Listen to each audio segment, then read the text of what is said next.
Voilà, la série des invités est là. Alors, nous recevons pour vous, c'est un peu une première hein, pour cette année, Monsieur Mike Mukebai. Bienvenue. Bonjour. Alors, après la prison, vous revoilà. Me revoilà. Ben voilà. Vous aviez reçu la grâce présidentielle? Non. J'ai été libéré sur la base d'une liberté conditionnelle. Liberté conditionnelle. Oui. Il y a des conditions par rapport à ça. Non, liberté conditionnelle ne veut pas dire que ma libération est conditionnée, subordonnée à ceci ou cela. Non, liberté conditionnelle, c'est une mesure prévue, elle est légale. Elle est accordée quand le prisonnier a réuni, qu'il était condamné et qu'il a réuni certaines conditions, notamment une bonne conduite, ainsi de suite, avoir au moins totalisé déjà l'écart de peine et tout ça. C'est pourquoi on parle de liberté conditionnelle. C'est par rapport aux conditions à réunir pour répondre, pour être éligible à la liberté conditionnelle. Et comment votre casier judiciaire alors? Il y a un plancher ou bien vous... Oh ben écoute, je suis un homme serein. Je considère que c'est une condamnation politique. Vous savez, le ministère public a eu du mal à prouver en fait comme en droit, à donner un contenu aux préventions qu'il mettait à ma charge. Et par moments, je me demandais ce que je faisais là devant le tribunal. Là par exemple, il m'a accusé de faux bruit, mais je l'ai démontré lors de l'audience que dans l'émission incriminée, je n'avais jamais dit qu'il n'y aura pas élection le 20 décembre 2023. Plutôt, la position de mon parti et celle que moi j'ai portée sur ces plateaux-là, c'était que nous voulions les élections le 20 décembre. Mais en audience publique, le ministère public a soutenu tout le contraire, m'accusant moi d'avoir dit qu'il n'y aura pas d'élection, que Félix Tshisekedi ne pourra pas les organiser. Même alors que je l'aurais dit, est-ce que c'est une infraction cela? Ben, il fallait condamner Mukebai, m'empêcher de participer aux élections. Bon. Donc, maintenant, aujourd'hui, même si on organisait les élections, vous n'allez pas participer? Non, pourquoi je participerai pas? Oui, mais votre casier judiciaire. Non, non, ce n'est pas un casier judiciaire dans l'ensemble qui pose problème. Avec notre loi électorale, ceux qui sont inéligibles, c'est ceux qui sont frappés par des condamnations liées à des faits de corruption. Le cas de Jean-Pierre Bemba, parce que lui, il était condamné à la CPI pour subornation de témoins, que la Cour constitutionnelle avait assimilé ici à la corruption. Alors si c'est d'autres condamnations... Donc Jean-Pierre Bemba, tel qu'il est là, il ne peut pas. Il est inéligible en principe, hein, mais les gens vous diront qu'il a déjà été sanctionné une fois, qu'il ne peut pas être sanctionné 2 ou 3 fois pour la même cause. Donc ce sont inéligibles ceux qui ont fait l'objet de sanctions liées, des condamnations liées à des faits de corruption. Je crois aussi aux crimes de guerre et aux crimes contre l'humanité. Pour le reste, ça ne pose pas problème. Alors vous avez tous vos mouvements? Non, je n'ai pas la liberté de mes mouvements. J'ai été sorti de Makala pour être enfermé dans une nouvelle prison. Comment je suis privé de mon passeport depuis 2 mois. Votre passeport? Oui, j'ai formulé une demande de renouvellement de passeport. Mon passeport avait expiré et j'ai formulé ces demandes-là déjà au mois, je crois, de mars, une semaine avant ma libération. 1 mois plus tard, je me posais de questions que j'avais toujours pas mon passeport. Je suis allé voir un haut responsable à un certain niveau dans le service qui m'a dit clairement que des instructions avaient été données pour geler ma demande de passeport. C'est l'occasion pour moi de demander à quelqu'un, parce que j'imagine que c'est à ce niveau-là que la décision a été prise. Je dis d'abord que cette décision est arbitraire, elle n'est fondée sur aucune légalité. Je lui demande de me restituer, de me donner mon passeport. Sinon, dans les semaines qui viendront, je vais prendre mon sac de couchage, je vais aller faire un sit-in là-bas. Je suis allé dormir devant le bâtiment département identification de l'ANER. Et par rapport à voilà ce qui se passe. On appelle à la cohésion nationale, on appelle à aller voir Eberand, et on accuse certains de participer à des mouvements subversifs. Nous qui sommes au pays ici, qui nous battons pacifiquement, voilà de quelle façon nous sommes traités. Donc continue à frustrer d'autres Congolais, peut-être les pousser à des solutions extrêmes. Ce n'est pas bon ça. Alors maintenant, aujourd'hui, la situation telle qu'elle est là, il y a la situation d'insécurité dans l'Est de la République démocratique du Congo. Et là, il y a plusieurs initiatives qui sont en cours. Il y a DOA, il y a l'ECC, il y a la CENCO, ECC, il y a aussi des initiatives au niveau sous-régional. Alors qu'est-ce qu'il faut pour le remède dans l'Est de la République démocratique du Congo? Faudra-t-il aller au niveau de consultation? Ouais, je crois que le processus est en train d'avancer, même si les horizons paraissent bouchés, mais le processus est en train d'avancer. Quand déjà Félix Tshisekedi fait la concession d'accepter les dialogues directs avec l'M23, c'est une très grande avancée. Je crois que c'est en même temps une leçon à ses partisans, hein, à tous ces turiféraires de leur dire que la réalité est tout autre que ce qu'on tente de faire passer dans le média. Imaginez que Félix Tshisekedi décide un matin les dialogues directs avec les M23. Ça signifie quoi? Ça signifie que des informations à sa propre possession lui ont fait comprendre que renverser le rapport de force sur le terrain militaire n'est pas très évident. C'est cela ce qu'il faut se dire. Alors c'est déjà un pas, et comme je l'avais dit, tout de suite sorti des prisons, qu'il finira par y avoir les dialogues directs. Et les dialogues directs dérivera au pacte social de l'Église. Pacte social. Ouais, c'est cela. De la Senko. Mais vous avez vu que. Vous êtes sûr, mais. Vous avez vu que les évêques. Mais jusque-là, il y a encore de. Vous avez vu que. Oui, mais c'est cela. On prend le temps de montrer que je contrôle encore la situation. C'est moi qui ai la main. On demande à Ebéran de recevoir des opposants. Et ça fait très flop, vraiment flop, un flop total. Et là, il n'y a plus d'autre issue que d'aller vers ces dialogues. Et donc, comme Doha a commencé, je reviendrai sur Doha, mais comme Doha a commencé, ça signifie que nous dériverons. Regardez les effets qui ont été reçus au plus haut niveau du monde. Emmanuel Macron, Guterres, et au Conseil de sécurité, la France est revenue sur l'initiative des évêques catholiques et protestants pour encourager qu'on aille vers les pactes sociaux. Donc ça va prendre un peu de temps, 1 mois, 2 mois, le temps peut-être que Ebéran mette en place son gouvernement très éphémère, et finalement nous nous retrouvons. Est-ce qu'il y aura encore le gouvernement? Je me pose même la question, s'il y a encore... Avec toutes les incertitudes. Je me pose encore la question s'il y a même encore opportunité.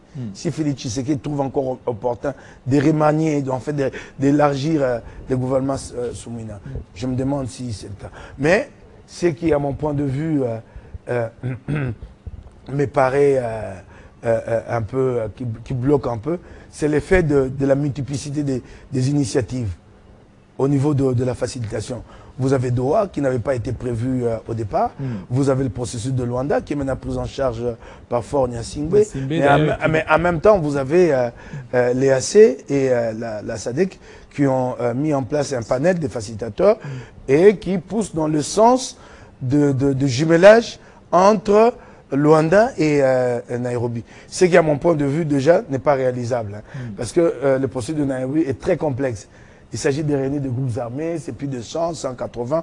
Aujourd'hui, ils sont peut-être plus de 200, comme on a ouvert la voie à la prolifération de ces groupes armés, que nous aurons du mal à gérer après-demain, il faut se le dire déjà. Ces groupes armés. Oui, mais alors, il faudra maintenant, après la guerre, qu'est-ce qu'il faudra faire de ces jeunes-là? Alors il y a une loi à l'Assemblée nationale contre le mixage-brassage.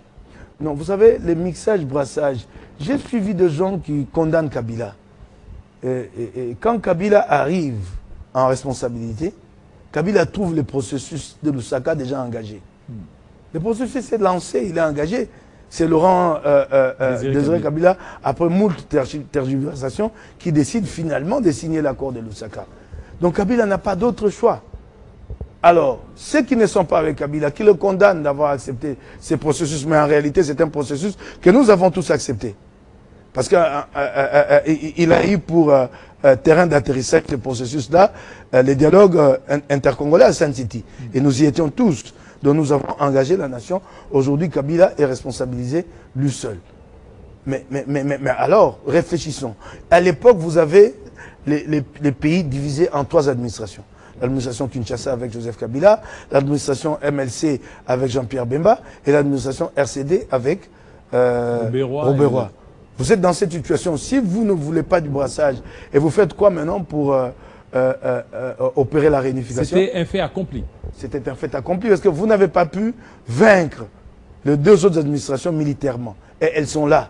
Alors vous arrivez à la table de négociation. C'est à la table de négociation que vous allez demander leur reddition, leur capitulation. Nous n'avions pas le choix.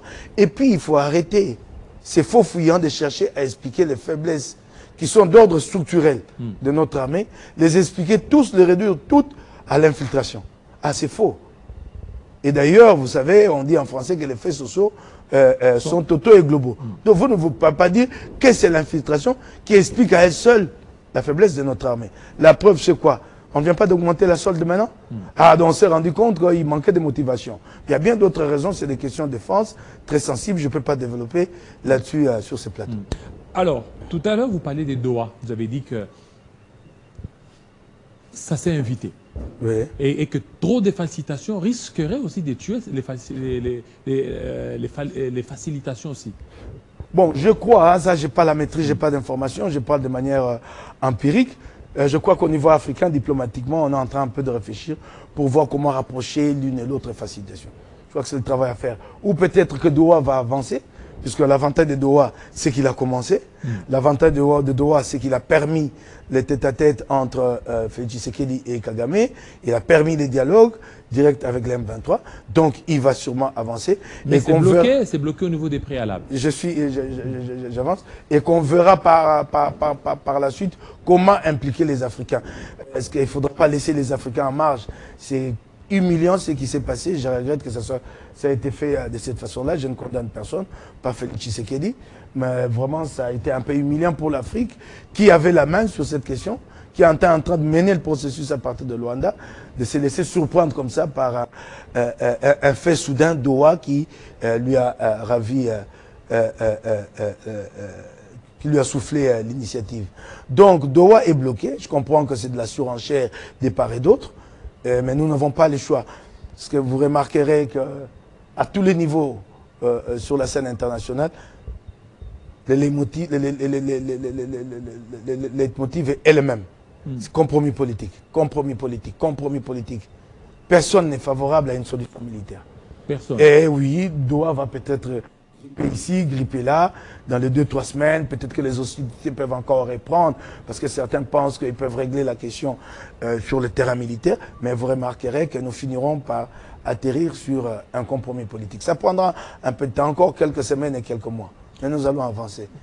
Parce qu'en fait, la guerre n'est profitable à personne. Ni aux uns, ni aux autres.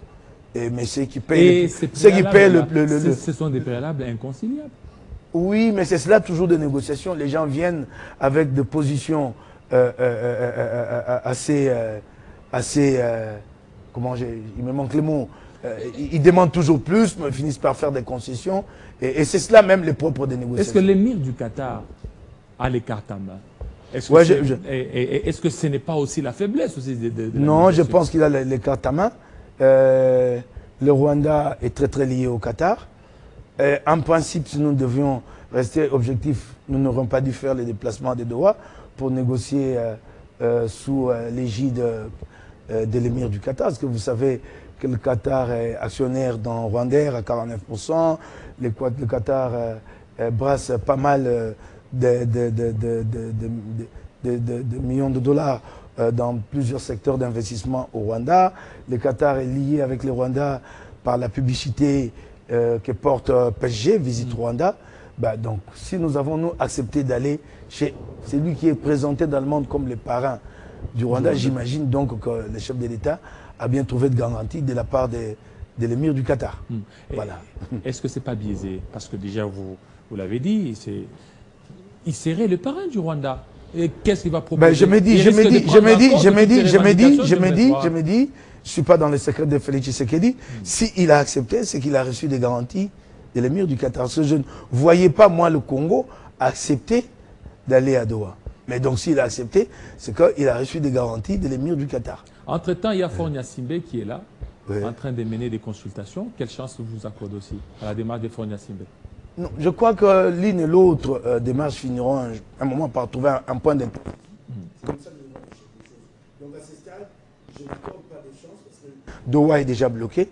Donc Faure Gnassingbé ne pourra pas faire plus que Doha.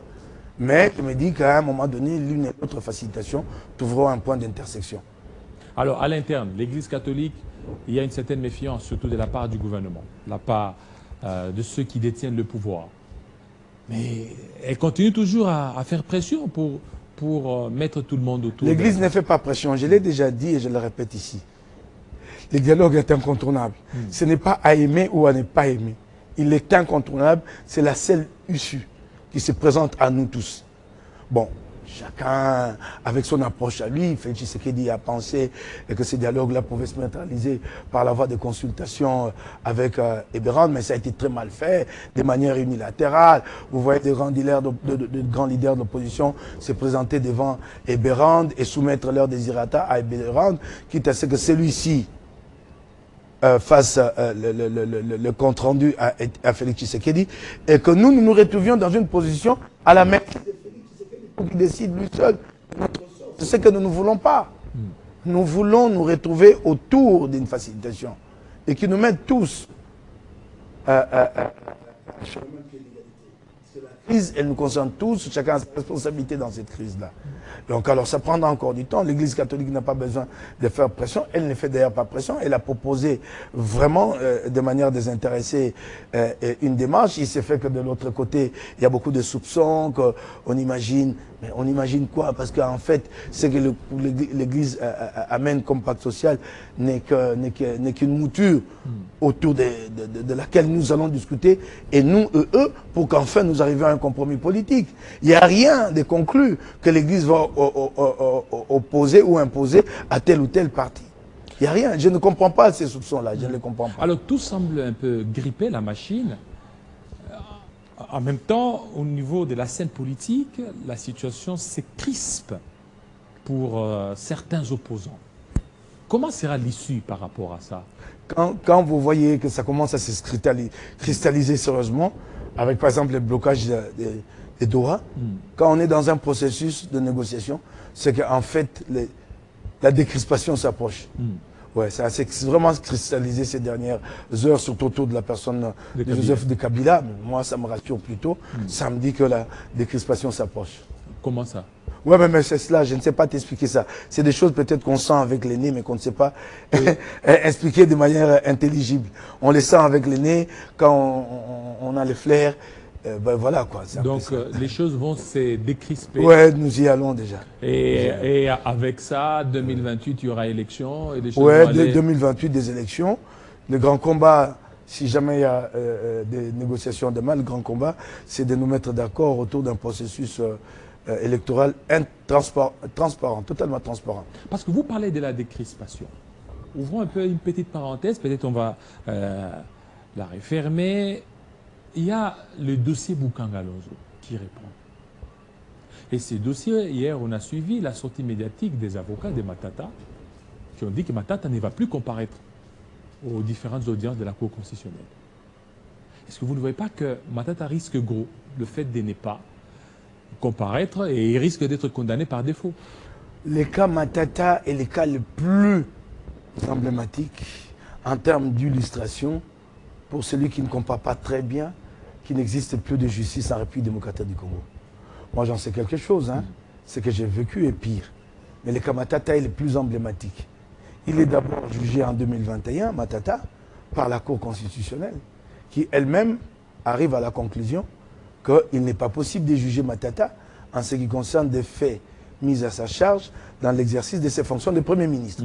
Ça, on constate qu'il y a un vide dans l'appareil judiciaire congolais, qui n'est pas prévu de juger un ancien Premier ministre ou un ancien président pour des faits qui datent de l'époque où il était en responsabilité. Ça, on constate. Quand vous constatez qu'il existe ces vides-là, vous dites, qu'est-ce que nous faisons? Vous ne faites pas de la Cour constitutionnelle un organe qui commence à crier les droits et qui décide en fait maintenant de trouver en Matata un juge. Ah non, vous constatez et vous revenez à mon point de vue à l'origine. À l'origine, c'est qu'il faut qu'à l'avenir, qu'on légifère sur cette question.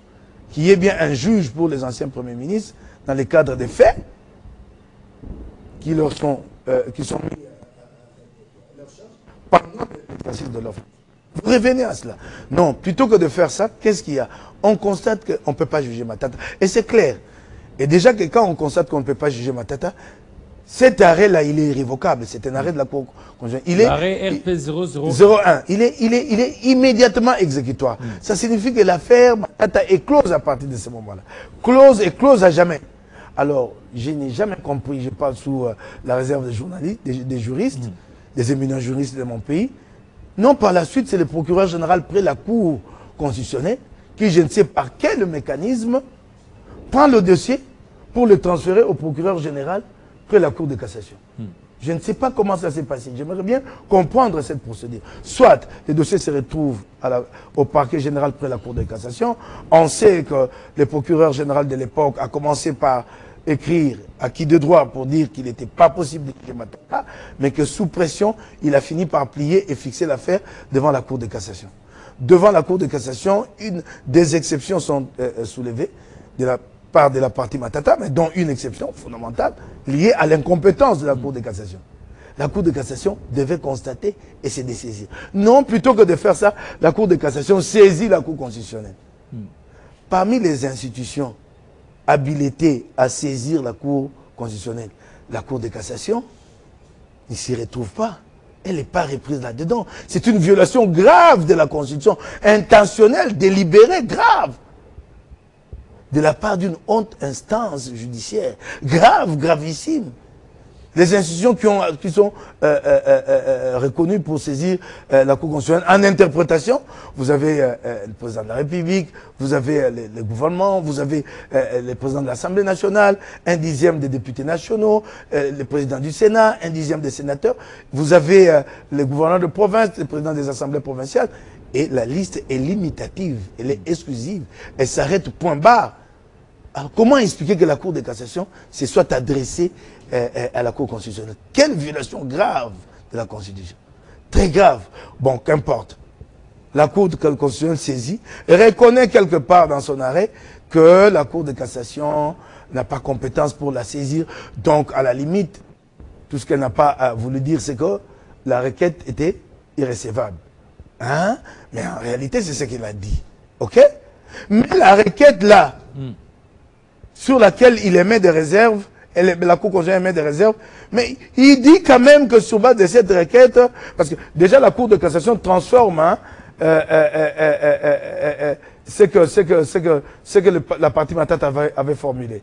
Plutôt que de saisir la Cour constitutionnelle pour cette question de compétence, elle saisit la Cour constitutionnelle pour une question d'inconstitutionnalité. Ce qui n'avait pas été le cas, ce qui n'avait pas été évoqué par la partie Matata. Soit, cette requête qui arrive, elle est là, c'est une enveloppe. Elle est irrécevable. Et si elle est irrécevable, vous ne pouvez pas aller dans le contenu. Mais non, mais la Cour de cassation, la Cour constitutionnelle va quand même dans le contenu pour dire que non, nous pouvons nous juger Matata. Et alors, on revient sur la première décision, on explique ça par des arguties judiciaires que j'ai jamais compris jusqu'à ce jour. On revient sur la première décision de la même cour. Au point où Kobler, chez lui en Afrique du Sud, personne ne comprend dans quelle langue il parle. On dit, mais est-ce qu'il parle toujours la même langue que nous? Ou désormais, il parle le lingala? Parce qu'il explique que cette cour qui s'était déclarée incompétente est revenue sur cette décision pour se déclarer compétente. En Afrique du Sud, les uns les autres ne comprennent. La même cour. Oui, oui. Au nom d'un revirement jurisprudentiel, je n'y ai jamais compris. J'ai posé la question à de grands juristes ici. Ils m'ont dit que, ben, écoute, c'est du charabia, ça. Du charabia judiciaire et juridique. Soit, ben voilà, nous revenons. Et maintenant, la Cour s'est saisie de l'affaire. Elle reconnaît qu'elle a la compétence pour juger Matata. Ouais, mais il y a une nouvelle donne. Matata, depuis, est devenu député national. C'est la question que pose Vital Kamerhe. Pas sur les fonds. Sur la forme. Vous voulez juger Matata, passez par l'Assemblée nationale. Oui, mais pour demander la levée. Pendante, non? Était pendante. Mais maintenant, il a un statut. Il est député national. Et en plus, c'est au nom de la cristallisation des peines. Matata est poursuivi quand il a été ancien Premier ministre. Quand il a été Premier ministre. Oui, mais c'est cela la question. Oui. Les poursuites ont commencé depuis 2021. Oui. Mais aujourd'hui, Matata est député national. Tout ce que l'Assemblée nationale demande, c'est que la Cour constitutionnelle revienne à l'origine de la procédure pour demander la levée de ses immunités. Il est jugé avec ses immunités. Il dit que cette procédure a commencé avant que Matata devienne député. Ah oui, mais c'est cela, il faut retourner vers son nouveau statut pour interroger celui qui a le pouvoir de dire oui ou non, vous pouvez poursuivre. Est-ce qu'il faut interroger les nouveaux statuts ou il faut aller avec l'ancien statut? Non, c'est les nouveaux statuts. Parce que celui-là, il est là. Et cet statut-là est opposable à toute situation de poursuite contre Matata. Oui, mais les faits pour lesquels ce n'est pas quand il est député, c'est les faits quand il a été Premier ministre. Mais les faits, à l'époque, si c'est le cas, si j'entre dans votre logique, mais alors, pourquoi était-on allé demander la levée des unités au Sénat?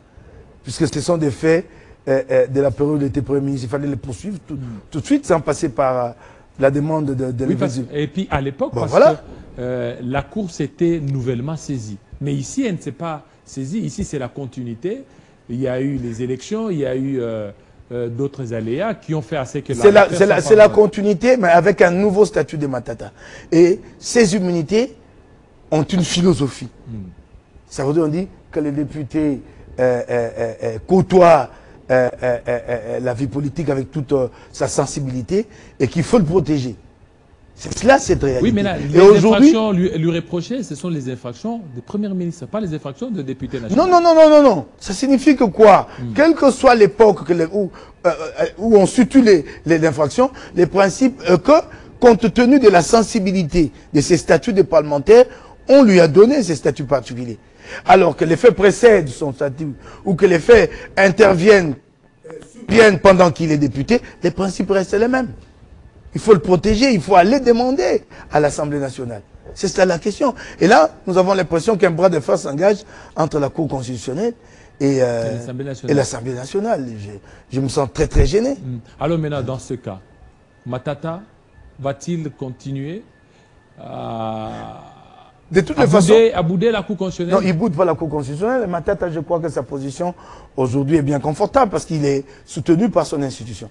Il ne s'agit pas d'une attitude personnelle de Matata, mais c'est toute une institution et pas n'importe laquelle qui dit non à cette procédure, qui considère que cette procédure est menée rondement et de manière cavalière. Voilà. Alors maintenant, la situation telle qu'elle est là, mais vous ne voyez pas qu'il y a des gens qui disent c'est encourager l'impunité?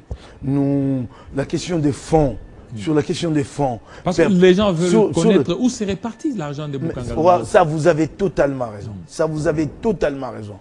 Mais vous devez aussi chercher à avoir raison quand on sait qu'en droit, la forme prime sur les fonds. Et quand la forme est violée, vous ne pouvez pas en ce moment-là dire que non, sous prétexte que celui-là, de toutes les façons à ce stade, Matata jouit de la présomption d'innocence. Donc on ne peut pas dire que puisque les faits sont très graves, on pouvait, quand vous avez violé la procédure, vous l'avez violée, la conséquence c'est laquelle? C'est la nullité de la procédure. C'est ça, non? Alors, il y a un téléspectateur, merci beaucoup, qui nous écrit, c'est un juriste, je pense, un avocat. Bonjour, monsieur Jean-David. Parce que nous sommes en direct. Merci beaucoup, vous nous suivez de partout. Addis Abeba, monsieur Alexis Ndombassi. Veuillez dire à votre invité, monsieur Mike Moukebaye, que la Cour de cassation a droit de saisir la Cour constitutionnelle, toute instance, pour des questions d'inconstitutionnalité ou de compétences, peut saisir la Cour constitutionnelle. Et la Cour constitutionnelle se présente ici en rempart, en dernier ressort ou dernier plan pour protéger la Constitution ainsi que les droits fondamentaux du citoyen. Attendez que j'aimerais qu'on s'arrête là. Il s'agit de ses opinions à lui ou de ce que dit la Constitution de la République.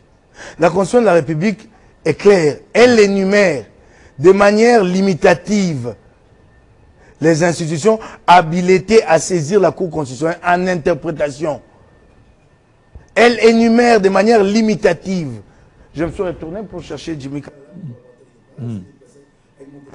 J'avais prévu ces dispositions là dans mon téléphone. J'allais la lire ici. Elle énumère, et c'est limitatif, les institutions habilitées à saisir la Cour constitutionnelle en interprétation. S'il s'agit là de ses propres opinions, je le lui concède. Mais si c'est la Constitution de la République, elle dit tout autre chose que les opinions de mon compatriote. Donc voilà, ça c'est... il dit Béni, il s'appelle Maître Béni Nzengu depuis Mongafula. Bon, je veux continuer la question. Et la Cour constitutionnelle se présente ici en rempart et dernier ressort, dernier plan pour protéger la Constitution ainsi que les droits fondamentaux du citoyen, poursuivi devant une juridiction ou subissant une mesure administrative ou politique violant son droit constitutionnel. Ça s'appelle, en droit constitutionnel, la question pour inconstitutionnalité. Mais il ne dit rien de nouveau, c'est ce que j'ai évoqué ici. Que la Cour de cassation a saisi la Cour constitutionnelle en inconstitutionnalité, mais elle n'en a pas compétence. La Constitution ne les reconnaît pas, ces pouvoirs-là. Et dans le cas où il y a violation de la Constitution, que fera la Cour constitutionnelle la Cour de cassation? Attendez. Les matières qui relèvent de la compétence de la Cour de cassation sont bien connues. Si cette question-là n'est pas de sa compétence, elle n'est pas de sa compétence, elle ne la traite pas. Elle n'est pas de sa compétence. Elle n'est pas de sa compétence. Et quand on la prend comme étant la juridiction suprême en matière pénale, on voit très mal comment elle va à son tour se mêler des questions d'inconstitutionnalité et aller outre la Constitution pour saisir la Cour constitutionnelle. Elle n'a pas cette compétence, elle l'a pas. Mais Matata Pognon ne sera pas condamné par défaut?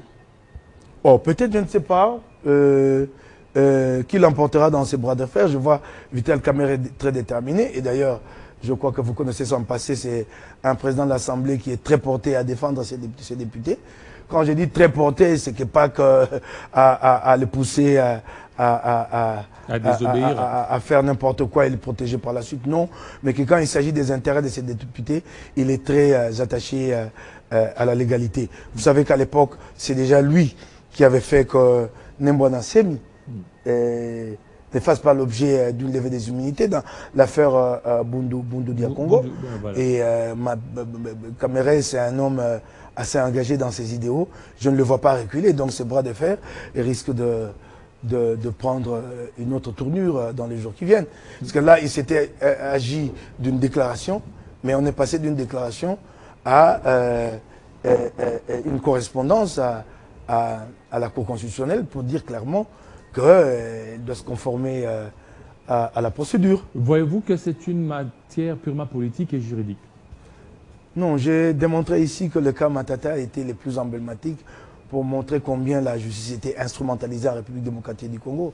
Qu'une même instance qui s'était déclarée incompétente revienne pour dire que le procureur général pour la Cour de cassation, je ne sais par quel mécanisme, envoie les dossiers alors qu'un jugement a été déjà prononcé et que donc le PG est dessaisi. Donc ça signifie que le dossier est allé au greffe. Il n'est plus à la portée du PG. Comment il a fait? Le dossier s'est retrouvé en sa possession et lui l'a transféré au procureur général pour la Cour de cassation. C'est trop de choses qui démontrent qu'en fait c'est une affaire politique. Et vous savez que c'est épisodique, hein? C'est épisodique cette affaire Matata. Tantôt on les laisse un peu tranquilles, parce qu'il y a certains enjeux qu'il faut le faire plier. Tout de suite, on exhume l'affaire. Ça dure depuis 4 ans maintenant. On a compris ce qu'est au fond. Alors, il y a certains qui disent, lorsque la Cour a voulu entrer dans les fonds, c'est alors que maintenant Matata commence maintenant à s'agiter, à les saisir. Non pas qu'elle a voulu entrer dans le fond. Oui. Je ne le dirai pas peut-être avec les mêmes mots que le juriste. Mais la forme tient le fond. Oui. Vous ne pouvez pas venir et vous foutre de la forme. Mais c'est cela le droit. Mais c'est cela le droit, la forme. C'est cela le droit. Ce n'est pas qu'il s'agite. Il se défend. Et il n'utilise rien d'autre que le droit congolais. C'est cela le droit, la forme. C'est cela le droit. Si vous enlevez au droit cette particularité-là, d'être très respectueux en ce qui concerne les matières liées à la forme, c'est que c'est plus le droit. C'est que chacun en fera selon son gré. Selon son gré, c'est cela le problème. Donc, chaque juridiction empruntera sa voie à lui. Et puis finalement, nous nous retrouvons dans quelle situation? Dans une pétodière, c'est cela le problème. Non, c'est cela le droit. C'est cela le droit, c'est cela le droit. Moi, je vais vous donner un exemple. Moi, en 2019, j'ai été arrêté et j'étais à Makala. J'ai passé 7 mois à Makala. Et pendant ces temps-là, mes avocats ont formulé une requête et l'ont déposée à la Cour constitutionnelle sur mes immunités. Et la Cour constitutionnelle a conclu à la fin que mes immunités, à l'époque de Godin Poyi, avaient été levées de manière illégale. Je n'avais pas été entendu. Le principe est que le droit est toujours contradictoire. Il faut opposer toujours à l'autre partie ce qui est mis à sa charge pour lui donner le moyen, le temps de présenter les moyens de sa défense. Ça n'avait pas été fait. Godin s'était trompé, comme on disait qu'en période de vacances, les bureaux paient d'office statuer sur la question. D'office ne disait pas que l'aspect contradictoire était à mettre de côté. Il ne m'a pas entendu. Et il a levé mes immunités. Le parquet est venu avec sa réquisition et lui a levé mes immunités. La Cour constitutionnelle a tranché pour dire que mes immunités avaient été levées illégalement. Et j'ai été relaxé sur base d'une question de forme. Pourquoi vous ne voulez pas que ce soit le cas pour Matata? Moi, je sais de quoi je parle. J'ai déjà, moi, comme ça, gagné un procès sur une question de forme. Et donc, je vous parle de cette affaire Moukébaï en 2019. C'est important, c'est important. Donc, c'est important. Il faut certainement que la forme soit respectée. Mais si. Et vous savez, c'est cela tout le problème. J'ai vu des gens s'agiter, que bon, nous allons procéder, ils ont imaginé quelque chose.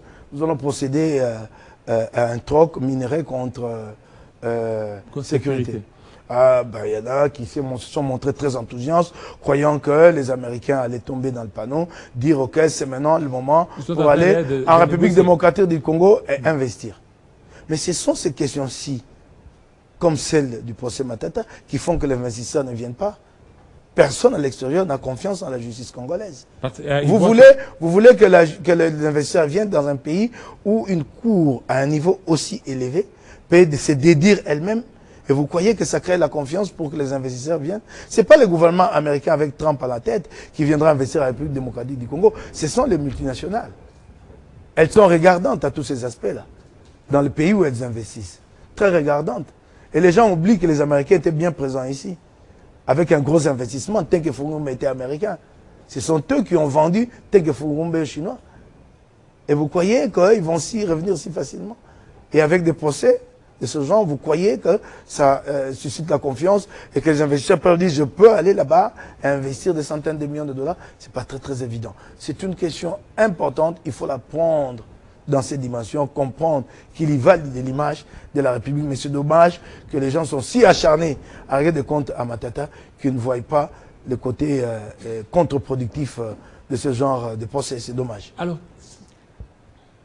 qu'est-ce qui se cache derrière cet acharnement de Matata alors qu'on a vu, il y a eu des procédés forages. Oh, les matins. Il y a eu de procédés forages. Ah, parce que vous parlez, vous parlez de procès de forage et vous dites que Matata doit répondre. Mais le procès de forage a abouti à quelle conclusion?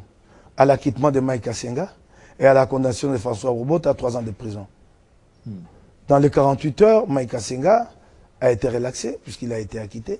Mais François Robot, il est où? Celui-là qui a été mis hors cause au niveau déjà de l'instruction, au niveau du parquet général près de la Cour de cassation. Celui-là qui a été mis hors cause. Mais sur les 71 millions de dollars versés à l'entreprise de Mike Kassenga, cette somme d'argent a été versée en 4 tranches.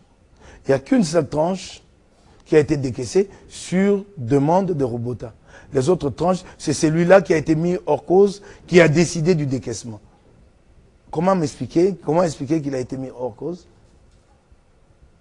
Lui qui était ministre des Finances, qui n'avait rien à voir avec le projet, parce que le projet est porté par le ministre sectoriel, le ministre du Développement rural. Mais il a décidé et décaissé de l'argent à 3 reprises, près de 48 millions de dollars. Et il a été mis hors cause. Vous pouvez m'expliquer ça? C'est moins grave que Bukanga Lonzo. Et là, on a récupéré les fonds détournés. La question qui se pose dans l'affaire Bukanga Lonzo, pourquoi elle ne se poserait pas dans l'affaire Forage et Lampadaire? Là, cet argent est parti comme ça en fumée. Mais c'est très grave. Les chefs de l'État ne peuvent pas venir devant le Congolais et leur dire que la justice est malade. Non. C'est comme une sorte de déresponsabilisation et ce n'est pas correct dans une république. Voilà. Les chefs d'État auraient dû dire aux Congolais que voilà où nous nous situons. J'ai pris le pouvoir en 2019, j'ai trouvé la justice malade, voilà les remèdes apportés. Et aujourd'hui, je crois que nous avons récupéré une jambe. Demain, nous pouvons récupérer une autre jambe et ainsi de suite. C'est comme ça qu'il devait présenter les choses. Et non s'arrêter à dire que la justice est malade, comme si par la suite il attendait que nous applaudissions ou que nous le félicitions. Et depuis qu'il a dit, qu'il a constaté, qu'est-ce qui a changé dans l'entretemps? Des Congolais sont abusés tous les jours dans leur propre pays. J'ai dans cette farde encore un dossier de la famille Moukoulomania à ma campagne. Papa est mort depuis des années, il leur a laissé une concession. Il se réveille un matin, des militaires viennent de la garde républicaine et occupent la concession. Et ils sont là jusqu'à ce jour. Et les avocats ont saisi l'auditeur général. L'auditeur. Et il n'y a pas de suite à ce jour. Aucune suite. Vous vous imaginez un peu? Et c'est compliqué. Alors, pour terminer, Mike Moukebaye, vous êtes toujours ensemble? Oui, je suis du parti Ensemble pour la République. Mais c'est un parti qui est mis en veilleuse. Non, vous savez, il y a une réalité. Moi-même, je m'en plains. Nous sommes en train de réfléchir là-dessus. Depuis que les armes ont commencé à parler, c'est comme si nous, les partis politiques, nous connaissions une période de léthargie. Il y a comme un flottement. C'est quand même très compliqué dans cette période trouble de pouvoir trouver une fenêtre et s'exprimer. En fait, l'initiative nous a été soufflée par ceux qui ont aujourd'hui le premier rôle en ce qui concerne les dialogues, mais les choses vont aller très vite et puis nous trouverons l'occasion de nous affirmer sur le terrain. Est-ce que vous avez été soutenu quand vous étiez en prison par votre parti? Mais c'est une question qui me gêne. Pourquoi je veux venir parler Mais parce qu'il y a des gens, lorsqu'ils sont en prison, le parti les oublie, ils sont là. Je ne m'en suis pas plaint moi-même en tout cas. Si ce n'était pas le cas, si je n'avais pas été soutenu, je m'en serais plaint. Je ne me suis jamais plaint. Donc, mais ce n'est pas des choses que moi je viens de dire ici, que Katumbi a fait ceci, que le parti avait fait cela. Mais au moins, vous avez vu qu'il y a eu des manifestations de soutien assez évidentes. Quand un homme de la trempe de Katumbi se déplace, alors qu'il vient d'une longue tournée fastidieuse du Congo central, et de chez lui, quand il arrive, tout de suite, il pique chez moi pour aller réconforter mon épouse et mes enfants. Vous n'imaginez pas combien ça coûte? Vous trouvez que c'est pas cher, ça? Mais les gens veulent que je dise combien j'ai reçu en termes de soutien. Mike Moukebaye, on l'a vu, vous avez fait trop la prison. Bon, ben, c'est quoi? C'est la 3e fois, je ne sais pas pourquoi. Parce que vous êtes une figure fulgureuse, là. Non, je ne suis pas une figure sulfureuse. Mais nous sommes là, nous sommes en train de réfléchir, toi et moi, ici, tranquillement. Vous avez fait la prison sous Kabila? Je ne sais pas. 2 fois sous Félix. Je ne sais pas ce qui s'est dit. Alors que je ne sais pas ce qui vous aviez défendu Tshisekedi, on vous a vu dans des réseaux sociaux. Non, non, je ne l'ai pas défendu. Non, non, non, non. À un moment donné, nous étions engagés dans une voie. Que Félix Tshisekedi se sépare avec Kabila. Et j'assume ce que nous avons fait à l'époque. Je ne suis pas quelqu'un qui s'engage pour ceci ou cela. Quand j'ai dit oui, c'est que je crois qu'il y a dedans l'intérêt du Congo et des Congolais. Nous avons cru à ces projets-là. Et c'est ce qui a fait que nous avons apporté à Félix Tshisekedi le soutien quand il a décidé de se séparer d'avec Kabila. Mais par la suite, nous l'avons regretté nous-mêmes. Mais bien, ainsi va la vie. Vous avez regretté? Ah oui. Il y a eu quand même de l'amertume par la suite. Il y a eu de l'amertume. Comment ce moment-là, qui était très capital, a été géré par la suite. Bon, écoutez, en politique, il ne faut pas regretter. Vous avez posé un acte, il faut regarder plutôt devant. Quel est votre avenir? Quand j'ai dit nous avons regretté, c'est une façon de parler. Nous regardons plutôt l'avenir. Quel est votre avenir politique? Mon avenir politique? Ministrable, responsable d'une société ou d'une entreprise publique? Ah ben ça vient d'où là, ces spéculations-là? Elles viennent d'où? Mais c'est... En perspective, un partage de pouvoir. À moins que vous sachiez des choses que vous cachez. Je ne sais pas quand vous dites ça. Peut-être avec les consultations de Mike Moukebaye proposées à tel. Ben c'est clair que je ne suis pas demandeur. Et d'ailleurs, comment le serais-je? Parce qu'il s'agit d'un engagement de mon parti. Moi, je ne suis qu'un membre, un cadre du parti. C'est à mon parti de lever une option sur des questions comme celle-là. Mon parti se porte bien? Mon parti? Oui.